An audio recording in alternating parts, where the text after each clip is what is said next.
Welcome back, everybody, to Throwback Thursday, episode 43. Today, we've got Jetfighter 2. This was from Velocity Games back in 1990, and basically, it was produced before the winner of the Advanced Tactical Fighter competition was announced. The programmers chose to emulate the YF-23 Black Widow 3, as the winning aircraft rather than the eventual winner, the YF-22, which entered service in 2004 as the F-22 Raptor. So some interesting facts there. But Velocity Development is the one behind this game, and the publisher was Interplay. This is a DOS-based game. As you can see by me kind of tinkering around here and the interface, flying the aircraft and getting lost, trying to have a look around and understand the keyboard layouts and movements are totally crazy. You use the number pad keys mostly, but there are several other keys on the keyboard that you have to remember to be able to fight and target and turn on your ECM to be able to drop your tail hook if you land and do some of that. I'm testing and playing with all the buttons. This is kind of like the interactive mode where you can basically get away with mostly letting it fly itself. Kind of almost like an autopilot on a training simulator.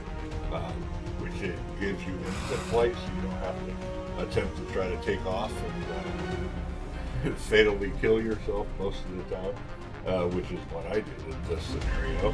But this is Jetfighter 2 from, like I said, 1990, Interplay published, and these guys released a version that was never really accepted in the military. This is what eventually became the F-22 Raptor, and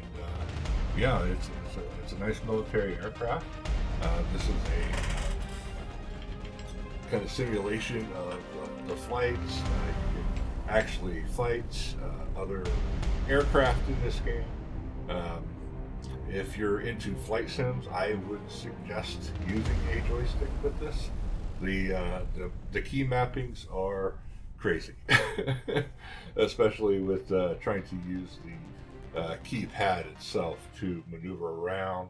Like if you're looking left, you like double click the 7 key a couple times, like to look at different angles, and then look at the 4 key and the 1 key to look back behind you, and then the center button is 5 to bring back your tactical interface to your HUD to the front.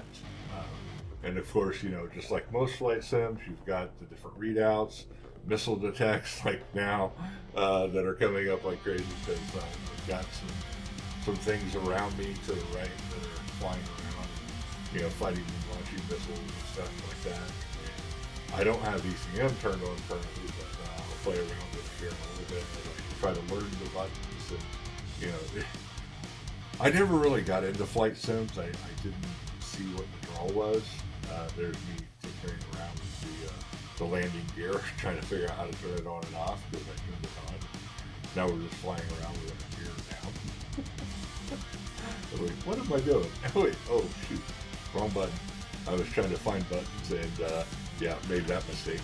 This plays in DOSBox, and so if you wanted to play this, you could load DOSBox and jump right back in it. That one was the missiles to hit me. So you can see I didn't do too well on this, and this is even like the simulated part of the game. I do figure it out mostly eventually.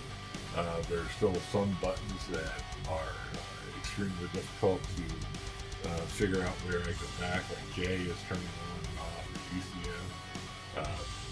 You've got some modes to switch your tactical weapon from bomb view, which I tried to open the bomb bay door, and I actually dropped the bomb. So Yeah, it was pretty funny. Just, I wanted to try to launch some missiles and stuff and shoot some guns and, yeah, play around, but yeah, that is what it is, and it's one of those games from the past that come back every now and then, and you know, you might see some of it online. Yeah, I got nailed. You might see some of it online on YouTube or whatnot. Somebody playing an older version of this, or the newer versions. I do believe this went clear up to, I want to say, like Jetfighter 2, to Advanced Disc, Jetfighter 3, 3 Campaign, Full Burn, Fortress America, which was 4. Then it went back to just Jetfighter, Jetfighter 5, Homeland Protector, and Jetfighter 2015. So yeah, there have been many iterations of this all the way through the 2000s. Like I said, if you're really into Sims and want to see what's going on, I suggest it. Keep the clown out of here.